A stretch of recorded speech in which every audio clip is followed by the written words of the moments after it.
A ver, pensemos en esto por un momento. ¿Y si un sistema político fuera como el sistema operativo de un ordenador? Uno que se cuelga, que va lento, que no para de darte mensajes de error y que al final, pues, pantalla azul. Catapum, pues básicamente eso es lo que le pasó a España a principios del siglo XX.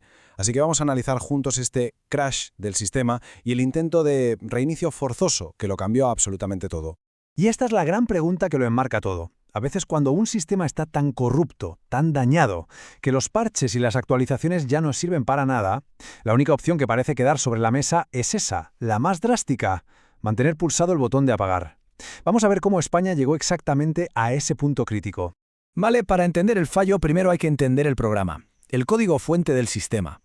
Y se llamaba turnismo. Imaginaos un videojuego de 2 jugadores donde la partida está completamente amañada de antemano. Daba igual a quién votase la gente porque los 2 grandes partidos, conservadores y liberales, ya habían pactado quién iba a ganar las siguientes elecciones. Oye, ¿que daba estabilidad? Sí, pero era una estabilidad totalmente falsa, artificial. Y de repente llega el primer gran pantallazo azul del sistema, el año 1898. El famosísimo desastre del 98. En un momento, España pierde sus últimas grandes joyas coloniales, Cuba, Puerto Rico y Filipinas. Esto fue un shock nacional, una humillación tremenda que dejó al descubierto que el sistema operativo España 1.0 estaba anticuado, era ineficaz y vamos, que no daba para más. Claro. Después de un batacazo así, surgen los que podríamos llamar los desarrolladores, la gente que ve los fallos de programación y quiere arreglarlos. Eran los regeneracionistas. Con gente como Joaquín Costa a la cabeza, su mensaje era claro. Oigan, que este programa no funciona. Hay que actualizarlo ya, hay que eliminar los bugs de la corrupción, el caciquismo y modernizar el país para que pueda competir. En resumen, querían instalar una nueva versión. Pero el sistema no se actualizó y claro, los mensajes de error crítico empezaron a saltar en la pantalla, uno detrás de otro, cada vez más graves. La Semana Trágica en Barcelona en 1909, la crisis total de 1917, que fue a la vez militar, política y social, la agitación obrera del trienio bolchevique y la gota que colmó el vaso, el desastre militar con mayúsculas, anual, en 1921. El sistema estaba a punto de colapsar. Ante tanto fallo, es lógico. Hubo intentos de parchear el sistema. Políticos como el conservador Antonio Maura o el liberal José Canalejas, que estaban muy influidos por estas ideas regeneracionistas, intentaron aplicar algunas actualizaciones para ver si la cosa mejoraba. Y aquí tenemos el gran debate, la clave de todo. El objetivo, la teoría, era una pasada: acabar con los caciques, esos jefes locales que controlaban los votos, y modernizar el país de verdad. Pero la realidad fue otra muy distinta. Los cambios fueron superficiales, casi cosméticos. Una pequeña reforma electoral que no cambió nada, algunas mejoras sociales, pero el núcleo del problema, la corrupción del sistema turnista, seguía ahí, intacto. Los parches no sirvieron de nada. Después del desastre de Annual, esta frase resume perfectamente el sentimiento general. La confianza en el sistema se había ido a pique. Ya nadie creía en los parches ni en las pequeñas reformas. La sensación era que la única solución tenía que ser algo mucho, mucho más drástico.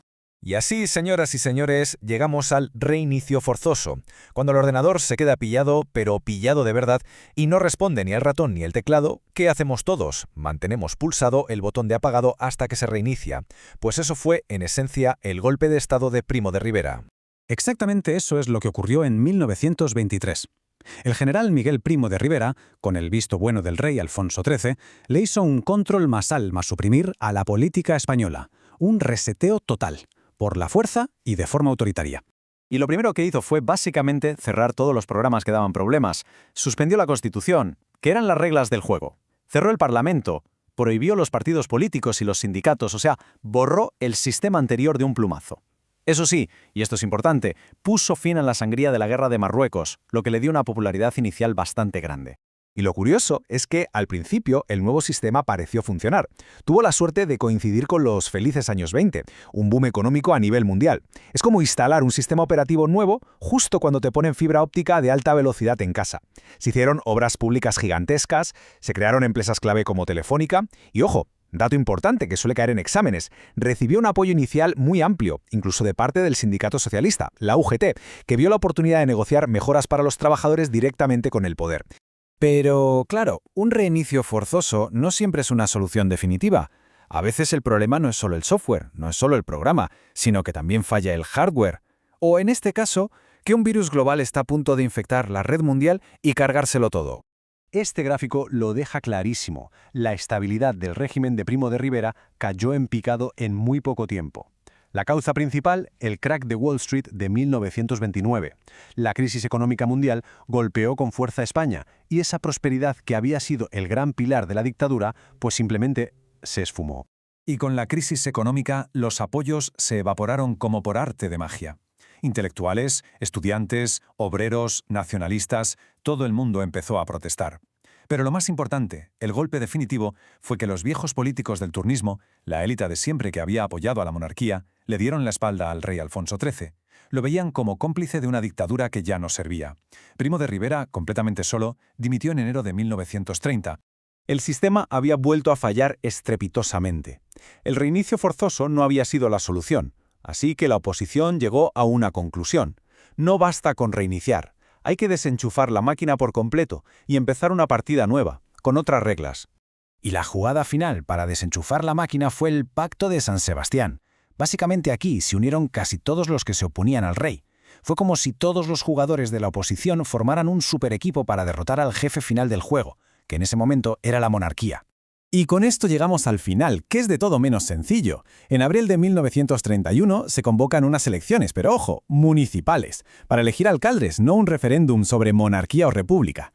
Según los datos que se conocen, los partidos monárquicos ganaron más concejales en total, sobre todo en las zonas rurales. ¿Pero qué pasó? Que los republicanos arrasaron en las grandes ciudades, y la imagen de las masas celebrando en Madrid, en Barcelona, creó una sensación de victoria tan brutal que el rey Alfonso XIII, que ya no tenía el apoyo de nadie, cogió las maletas y se fue de España. Se proclamó la República, pero es fundamental entender este punto, que es muy polémico. El cambio de régimen fue una consecuencia de la presión en la calle y del abandono político, no el resultado directo y legal de unas elecciones cuyos resultados completos, por cierto, el nuevo gobierno republicano nunca llegó a publicar. Así que se desenchufó el viejo sistema. Se acabó una partida que había durado décadas. Pero la pregunta que quedó flotando en el aire fue tremenda. Ahora que todos estos jugadores, con ideas tan distintas entre sí, republicanos, socialistas, nacionalistas, estaban al mando, ¿serían capaces de ponerse de acuerdo para escribir las reglas de un juego nuevo?